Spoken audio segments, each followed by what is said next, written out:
ओम शांति। आप सभी का इस YouTube चैनल पर स्वागत है।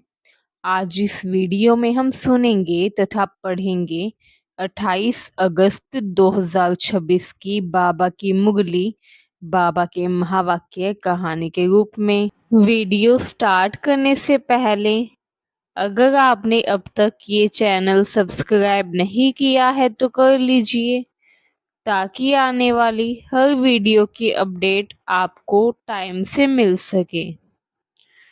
ओम शांति। आज की कहानी का नाम है गरीब से विश्व का मालिक।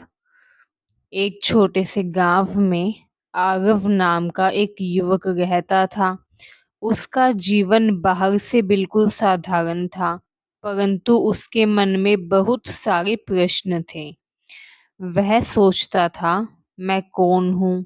इस संसार में इतना दुख क्यों है? भारत, जिसे कभी सोने की चिड़िया कहा जाता था, वह आज इतना परेशान व दुखी क्यों दिखाई देता है?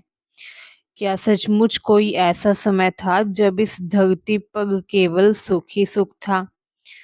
आरव इन प्रश्नों के उत्तर खोजने के लिए बहुत सी किताबें पढ़ता, लोगों से पूछता तथा धार्मिक स्थानों पर जाता, लेकिन उसके मन को पूरी शांति नहीं मिलती। एक दिन उसकी मुलाकात एक वृद्ध शिक्षक से हुई। सभी उन्हें प्रेम से दादी जी कहते थे। उनके चेहरे पर अद्भुत शांति थी। आरव ने उनसे पूछा, दादी जी, क्या आप मुझे बता सकती है कि इस संसार की सच्चाई क्या है? दादी जी मुस्कुराई तथा बोली, बेटा, पहले ये जानो कि तुम वास्तव में कौन हो। जब तक मनुष्य स्वयं को नहीं पहचानता, तब तक संसार को भी नहीं समझ सकता। आरव ने कहा कि मैं आरव हूँ। दादी जी ने धीरे से पूछा, ये नाम तुम्हारे शरीर का है या तुम्हारा? आरव कुछ क्षण चुप रहा। दादी जी बोली, तुम ये शरीर नहीं हो, तुम इस शरीर को चलाने वाली आत्मा हो। वह हैरानी से उनकी तरफ देखने लगा। मैं कौन हूँ? दादी जी ने समझाया, जिस तरह कोई व्यक्ति कार चलाता है लेकिन कार स्वयं चालक नहीं होती, उसी तरह ये शरीर एक वाहन है तथा इसे चलाने वाली शक्ति आत्मा है। आत्मा दिखाई नहीं देती, इसलिए वह गुप्त है। शरीर दिखाई देता है, इसलिए वह प्रत्यक्ष है। आरव ने पूछा, तो क्या मैं आत्मा हूँ तथा ये शरीर केवल मेरा वस्त्र है? बिल्कुल, दादी जी ने कहा, तथा केवल तुम ही नहीं, इस संसार में रहने वाला प्रत्येक मनुष्य, प्रत्येक व्यक्ति वास्तव में एक आत्मा है। हम सब शरीर के कारण अलग अलग दिखाई देते हैं, परंतु हमारी असली पहचान आत्मा की है। आरव के मन में एक नई रोशनी जगी। फिर दादी जी बोली, तथा जिस तरह सभी आत्माओं का एक पिता है, उसी तरह उस परम पिता को हम परमात्मा कहते हैं। वह भी निराकार है, उसका अपना मनुष्य शरीर नहीं। आरव ने पूछा, तो वह हमसे बात कैसे करते हैं? दादी जी ने जवाब दिया, जिस तरह तुम आत्मा होकर शरीर के माध्यम से कर्म करते हो, उसी तरह परमात्मा भी एक साधारण मनुष्य तन का आधार लेकर ज्ञान देते हैं। वह स्वयं जन्म मरण के चक्र में नहीं आते। आरव के मन में जैसे एक नया संसार खुल रहा था। आखिर वह दिन आया आज। कुछ दिनों बाद आरव एक आध्यात्मिक सभा में गया। वहां एक गीत बज रहा था, आखिर वह दिन आया आज। गीत सुनते सुनते आरव की आंखें नम हो गई। उसने दादी जी से पूछा, ये गीत सुनकर मेरे अंदर इतनी खुशी क्यों हो रही है? दादी जी बोली, क्योंकि आत्मा अपने घर तथा अपने पिता को पहचानने लगी है। आत्मा बड़े समय से दुखों के संसार में भटक रही थी। अब उसे पता चल रहा है कि परमात्मा फिर से उसे सुख व शांति की दुनिया का रास्ता बता रहे हैं। आरव ने कहा, क्या सचमुच इस धरती पर कभी दुख नहीं था? दादी जी ने कहा, हाँ बेटा, एक समय भारत बहुत सुखी, संपन्न व पवित्र था। उस समय एक ही देवी देवता धर्म था। प्रकृति सुंदर थी, मनुष्य कम थे तथा जीवन में भय, बीमारी, लड़ाई व दुख नहीं था। आरव ने आश्चर्य से पूछा, फिर वह दुनिया कहाँ चली गई? दादी जी ने कहा, यही तो इस संसार रूपी नाटक का रहस्य है। दुनिया एक बहुत बड़ा ड्रामा है। दादी जी ने जमीन पर एक गोल वृत्त बनाया। उन्होंने कहा, यह है समय का चक्र। फिर उन्होंने वृत्त को 4 भागों में बांट दिया। पहला भाग है सतयुग। यहाँ आत्माएं सतोप्रधान होती है, पूर्ण, पवित्र, शक्तिशाली व सुखी। फिर आता है त्रेता युग, फिर द्वापर युग तथा अंत में कलयुग। आरव ध्यान से सुन रहा था। दादी जी बोली, जैसे चांद की कलाएं धीरे धीरे कम होती है, वैसे ही आत्मा की शक्ति भी समय के साथ कम होती जाती है। सतयुग से कलयुग तक आत्मा सतोप्रधान से तमोप्रधान बनती जाती है। आरव बोला, तो अभी हम नीचे उतरते उतरते सबसे नीचे आ गए हैं। दादी जी बोली, हाँ, लेकिन अब सबसे सुंदर बात सुनो। जब अंधकार अपनी सीमा पर पहुंचता है तब प्रकाश का समय आता है। आरव ने पूछा, वह कौन सा समय है? दादी जी ने जवाब दिया, संगम युग।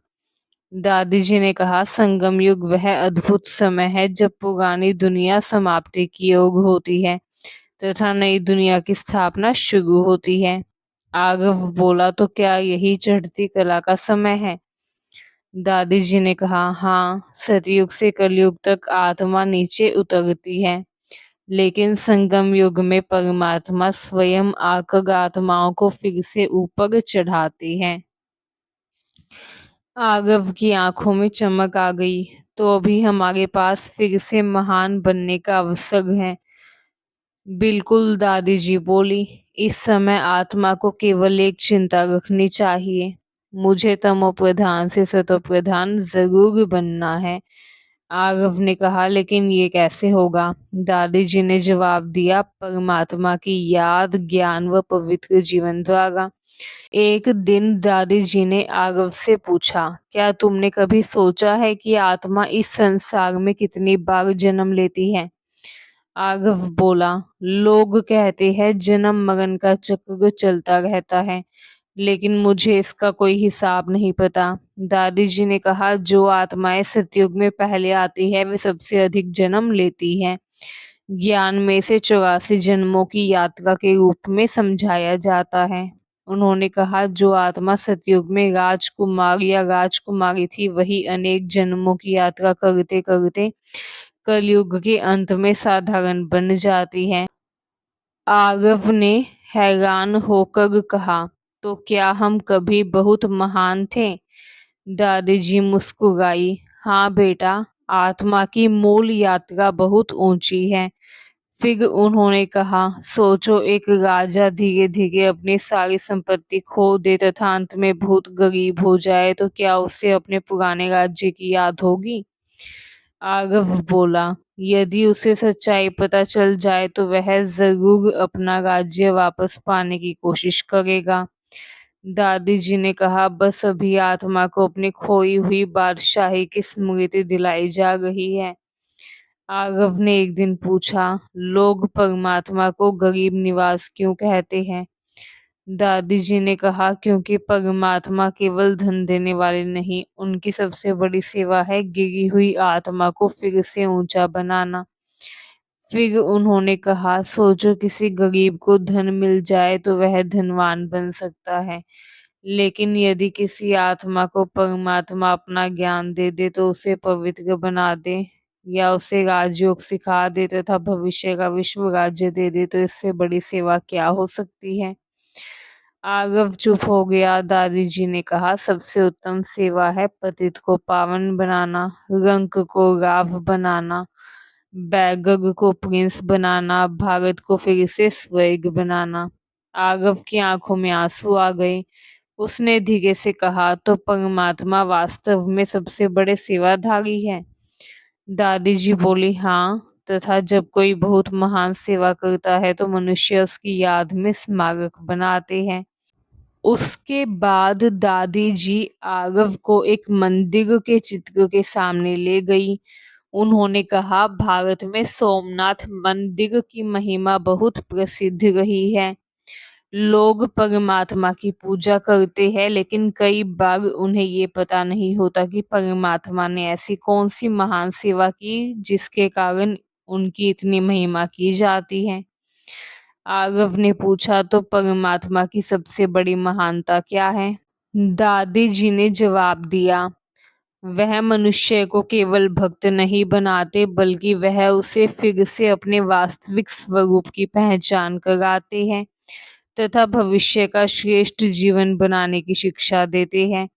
जिस परमात्मा ने आत्माओं को इतना ऊंचा बनाया, उन्हीं की याद में भक्त बाद में मंदिर बनाते हैं। आरव ने पहली बार समझा कि पूजा व ज्ञान में कितना अंतर हो सकता है। एक शाम आरव दादी जी के साथ नदी किनारे बैठा था। आरव बोला, दादी जी, आज संसार में जमीन, धन व साधनों के लिए कितनी लड़ाई होती है। दादी जी ने कहा, क्योंकि आज मनुष्य की आवश्यकताएं बहुत है तथा संसाधनों के लिए संघर्ष है। लेकिन नई दुनिया की कल्पना करो जहाँ जनसंख्या कम हो, प्रकृति सुंदर हो, भूमि प्रचुर हो तथा मनुष्य के जीवन में भय ना हो। उन्होंने कहा, सतयुग की दुनिया को सुखधाम कहा जाता है। वहाँ प्रकृति मनुष्य की दासी समान सहयोगी होती है। आरव बोला, क्या वहां भी इतनी मेहनत करनी पड़ती होगी?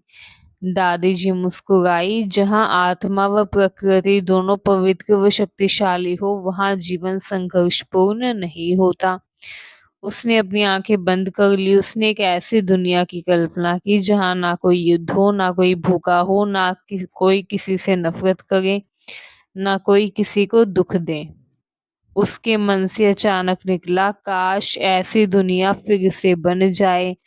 दादी जी ने कहा, काश नहीं बेटा, यही तो परमात्मा की सेवा है, नई दुनिया की स्थापना।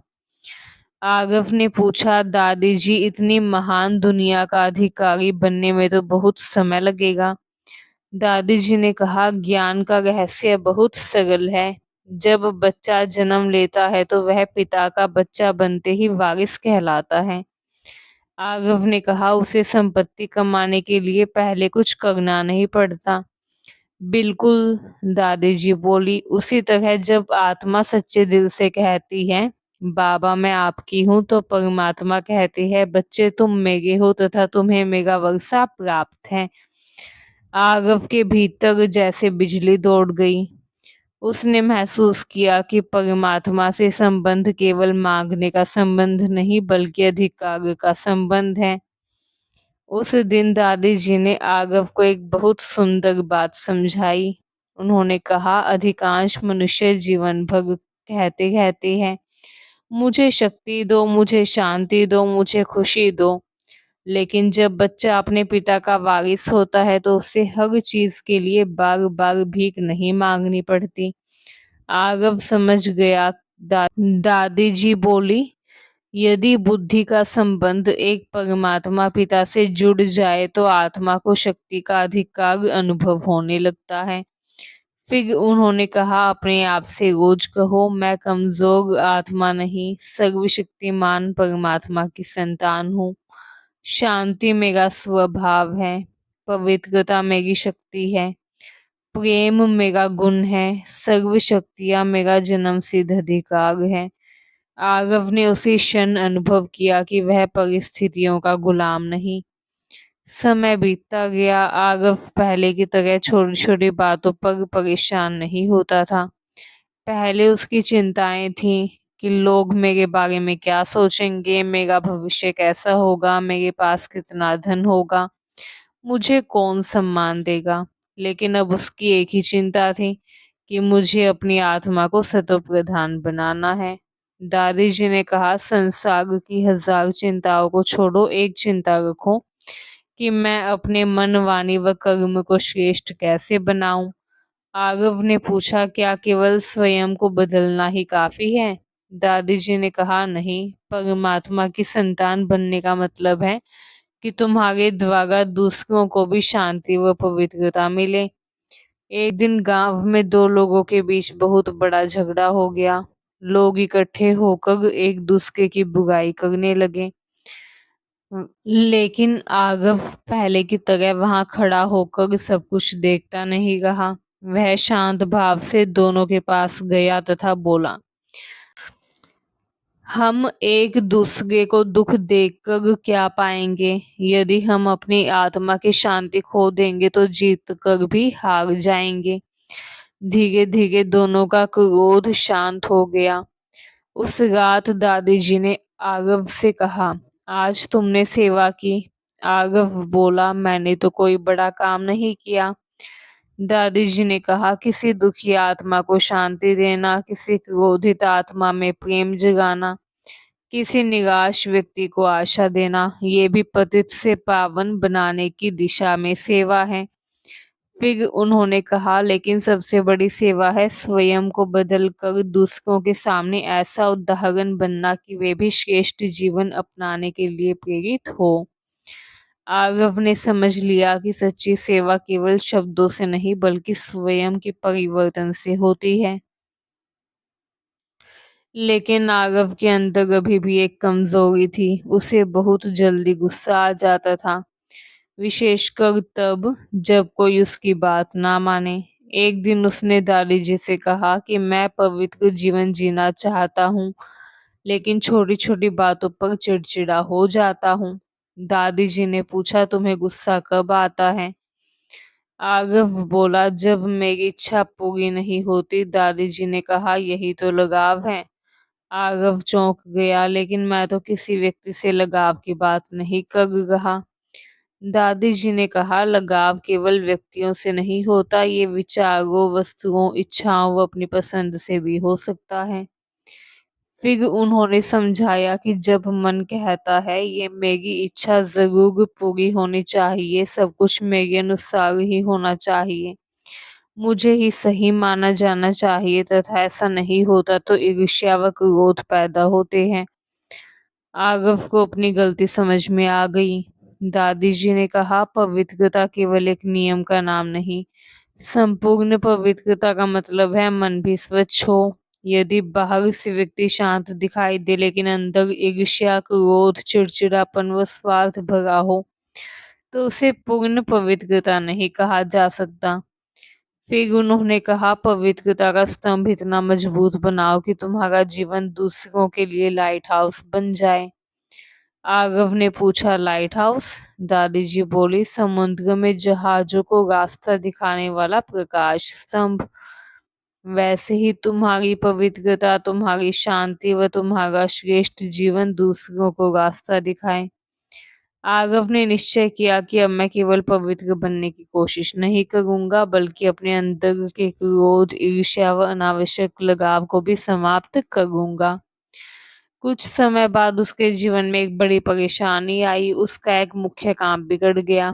पहले वाला आरव बहुत परेशान हो जाता, लेकिन इस बार वह शांत बैठा तथा सोचने लगा कि ये भी बेहद के ड्रामा का एक दृश्य है। उसके मन में दादी जी की बात गूंज उठी, ड्रामा को समझने वाला घबराता नहीं, सीखता है। आरव ने स्वयं से कहा, मैं इस विषय को बदल नहीं सकता, लेकिन अपने मन की स्थिति को श्रेष्ठ बना सकता हूँ। उस दिन उसे पहली बार अनुभव हुआ कि परिस्थितियों से बड़ी चीज है आत्मा की स्थिति। उसने समझ लिया कि ड्रामा का ज्ञान हमें लापरवाह नहीं बनाता, बल्कि व्यर्थ चिंता से मुक्त करता है। पुरुषार्थ करना है, कर्म करना है, लेकिन परिणाम के कारण स्वयं को दुखी नहीं करना। धीरे धीरे गांव के लोग भी आरव में बदलाव देखने लगे। जो युवक पहले जल्दी परेशान हो जाता था अब शांत रहने लगा। जो पहले लोगों से सम्मान चाहता था अब दूसरों को सम्मान देने लगा। जो पहले भविष्य से डरता था अब कहता था कि मेरा भविष्य मेरे परमात्मा पिता के वर्ष से जुड़ा हो। एक दिन किसी ने उससे पूछा, तुम इतने बदल कैसे गए? आरव मुस्कुराया तथा बोला, पहले मैं अपने शरीर व परिस्थितियों को ही सब कुछ समझता था, अब मुझे याद रहता है कि मैं आत्मा हूँ। फिर उसने कहा, पहले मैं दुनिया से मांगता था, अब मैं परमात्मा को अपना पिता मानकर उनके वर्षे का अधिकारी बनने का अभ्यास करता हूँ। लोग आश्चर्य से उसकी बातें सुनते रहे। आरव ने आगे कहा, पहले मुझे लगता था कि दुनिया बहुत खराब है। अब समझ आया कि नई दुनिया की शुरुआत पहले अपने मन से करनी होगी। एक दिन आरव फिर उसी नदी के किनारे बैठा था जहां उसने पहली बार दादी जी से संसार के प्रश्न पूछे थे। सूरज अस्त हो रहा था। आरव ने आंखें बंद की तथा मन ही मन कहा, बाबा, मैं शरीर नहीं, एक आत्मा हूँ।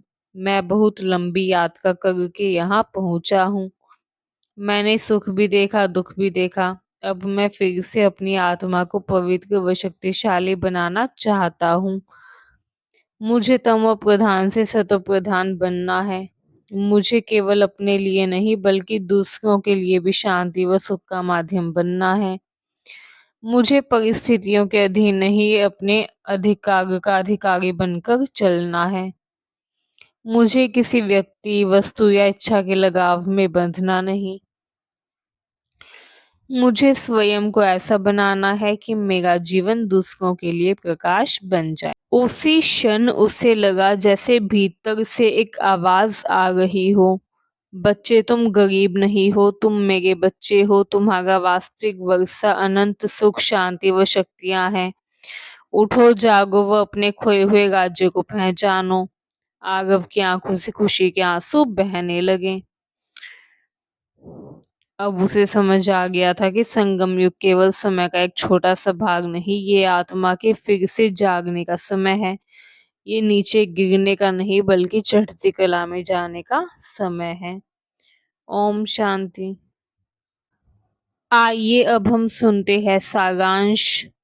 आज शिव बाबा ने बच्चों को संगम युग की महानता, आत्मा की असली पहचान, 84 जन्मों के चक्र, भारत की प्राचीन संपन्नता, परमात्मा की सबसे उत्तम सेवा व अधिकारीपन की स्मृति समझाई है। बाबा का संदेश है कि अभी हम तमो प्रधान से सतो प्रधान बनने के चढ़ती कला के समय में हैं। इसलिए व्यर्थ चिंताओं में पड़ने की बजाय एक ही चिंता रखनी है कि मुझे स्वयं को पवित्र व सतो प्रधान बनाना है। बाबा सबसे पहले बताते हैं कि हम कौन हैं। बाबा कहते हैं, हमारी असली पहचान शरीर नहीं बल्कि आत्मा है। बाबा कहते हैं, तुम्हारी असली पहचान ये है कि तुम ये शरीर नहीं, एक आत्मा हो। आत्मा इस शरीर के अंदर रहती है, इसलिए वह इन आंखों से दिखाई नहीं देती। शरीर प्रत्यक्ष है लेकिन उसे चलाने वाली आत्मा गुप्त है। इसी तरह परमपिता परमात्मा भी निराकार हैं। वे आत्माओं के पिता है तथा परम धाम में रहते हैं। जैसे आत्मा शरीर का आधार लेकर कर्म करती है, वैसे ही परमात्मा भी एक साधारण शरीर का आधार लेकर बच्चों को ज्ञान सुनाते हैं। इसलिए हमें बार बार ये स्मृति रखनी है कि मैं एक आत्मा हूँ तथा मेरा परमात्मा पिता भी निराकार है। ये आत्म अभिमान की स्थिति हमें देह अभिमान, व्यर्थ चिंताओं व कमजोरियों से मुक्त करती है। उसके बाद बाबा भारत की महानता समझाते हैं।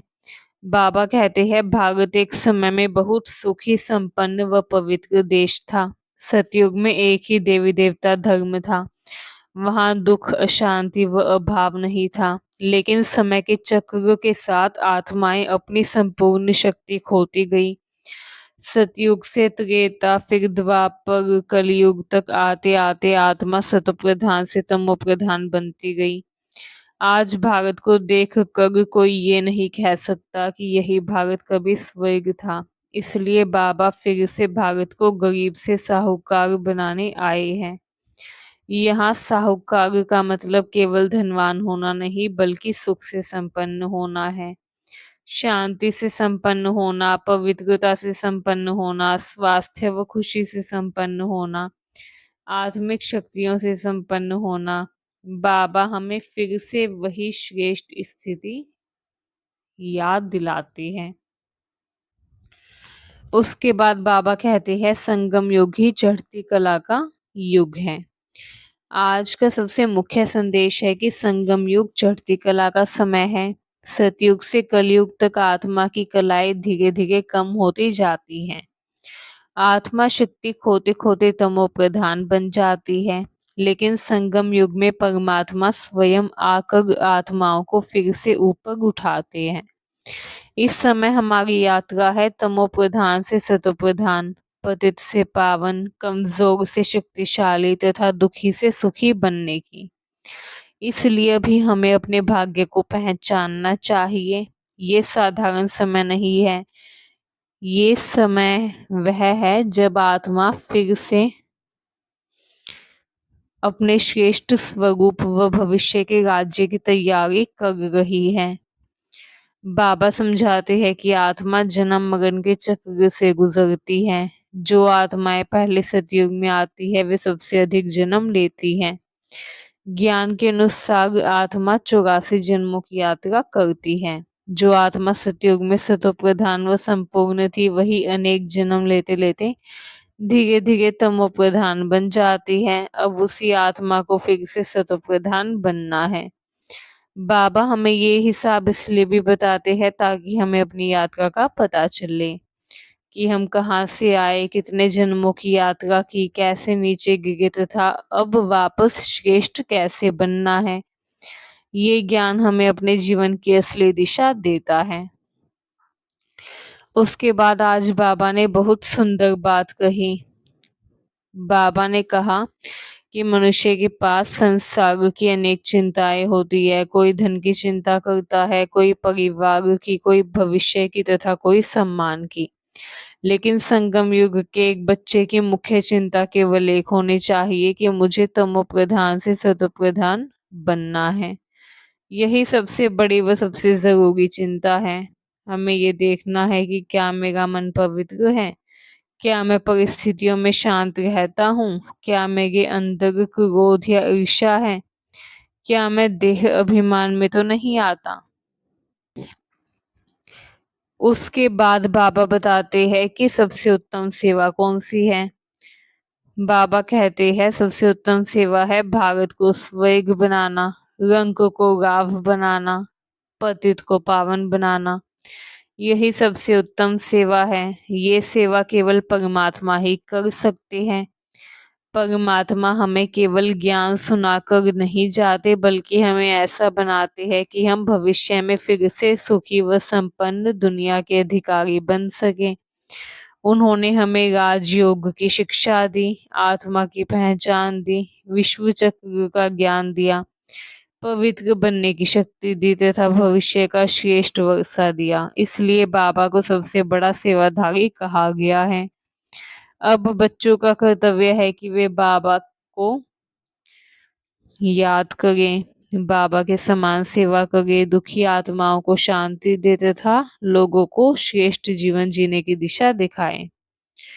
वरदान में बाबा ने हमें समझाया कि हमें हर समय मांगने वाला नहीं बनना। जब बुद्धि का संबंध सदा एक बाप से जुड़ा रहता है तो हमें सर्व शक्तियों का वर्षा अधिकार के रूप में अनुभव होता है। इसलिए हमें बार बार ये नहीं सोचना कि मुझे शक्ति चाहिए, शांति चाहिए या मुझे हिम्मत चाहिए, बल्कि अधिकारीपन के नशे में रहना चाहिए। उसके बाद बाबा कहते हैं सर्व शक्तियां मेरा जन्म सिद्ध अधिकार है क्योंकि मैं परमात्मा की संतान हूँ। जब ये स्मृति पक्की होती है तो आत्मा परिस्थितियों के अधीन नहीं रहती। अधीन बाबा कहते हैं अधीनता समाप्त होती है तथा अधिकारीपन आता है। उसके बाद बाबा कहते हैं ड्रामा को समझो तथा अपार खुशी में रहो। बाबा बताते हैं कि ये संसार एक बेहद का ड्रामा है। इसका आदि मध्य व अंत है। प्रत्येक आत्मा इस ड्रामा में अपना अपना पार्ट बजाती है। कोई पहले आता है, कोई बाद में। सभी आत्माओं के जन्मों की संख्या भी समान नहीं।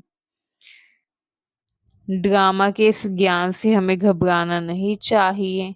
जब कोई परिस्थिति सामने आए तो हमें याद रखना चाहिए कि ये भी ड्रामा का एक दृश्य है। मुझे अपना पार्ट श्रेष्ठ तरीके से बजाना है। इसका मतलब ये नहीं कि हम पुरुषार्थ छोड़ दें, पुरुषार्थ भी करना है, लेकिन व्यर्थ चिंता व भय में नहीं आना। ड्रामा की स्मृति हमें हल्का, निश्चिंत व खुश बनाती है। आज के व्यक्तिशाली में बाबा ने बहुत गहरी बात समझाई। बाबा कहते हैं, यदि हम पवित्रता का नियम पक्का करते हैं तो केवल बाहरी रूप से पवित्र रहना ही पर्याप्त नहीं, हमें मन की अशुद्धियों को भी समाप्त करना है, जैसे ईर्ष्या, क्रोध, चिड़चिड़ापन, स्वार्थ, अपनी इच्छा का लगाव। ऐसा ही होना चाहिए कि जिद। अक्सर हमारी कोई इच्छा पूरी नहीं होती तथा फिर हमें क्रोध आता है। इसलिए बाबा कहते हैं, लगाव मुक्त बनो। किसी व्यक्ति, वस्तु, परिस्थिति या अपनी इच्छा के साथ ऐसा लगाव नहीं होना चाहिए कि उसके अनुसार सब कुछ ना होने पर मन अशांत हो जाए। बाबा कहते हैं, पवित्रता का पिलर मजबूत बनाओ। जैसे लाइट हाउस समुद्र में जहाजों को रास्ता दिखाता है, वैसे ही हमारा पवित्र व श्रेष्ठ जीवन दूसरों को रास्ता दिखाए। केवल दूसरों को ज्ञान देना ही सेवा नहीं। यदि हमारा जीवन शांत है, प्रेम पूर्ण है, क्रोध से मुक्त है, ईर्ष्या से मुक्त है, पवित्र है, तो हमारा जीवन स्वयं एक लाइट हाउस बन जाता है। लोग हमारे जीवन को देखकर प्रेरित होंगे। तो ये थी आज की मुरली। यहीं पर हमारी वीडियो समाप्त होती है। ओम शांति। ऐसी वीडियोस के लिए हमसे जुड़े रहें। तो हमारी आज की वीडियो यहीं पर समाप्त होती है।